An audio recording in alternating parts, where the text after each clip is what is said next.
Opinions কি অবশ্যই জানাবেন, কারণ আমরা আপনাদের সাথে যোগাযোগ করি and দেখাই যে আপডেট কিছু নিউজ। তো এবার মূলত বিএনপি চেয়ারপারসন বেগম খালেদা জিয়া কিন্তু এখনো একটু সুস্থ আছেন, তিনি এটা জানা গেছে। বরাবর আপনাদের জন্য চলে আসি, যেগুলো মূলত আমাদের কিছুই নয়, তারপরও আমরা এখানে আছি।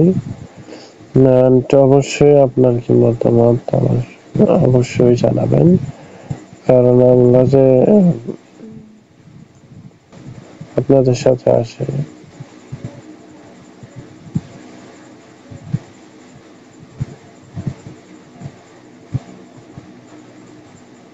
আপনাদেরকে অবশ্যই মতামত জানাবেন, কারণ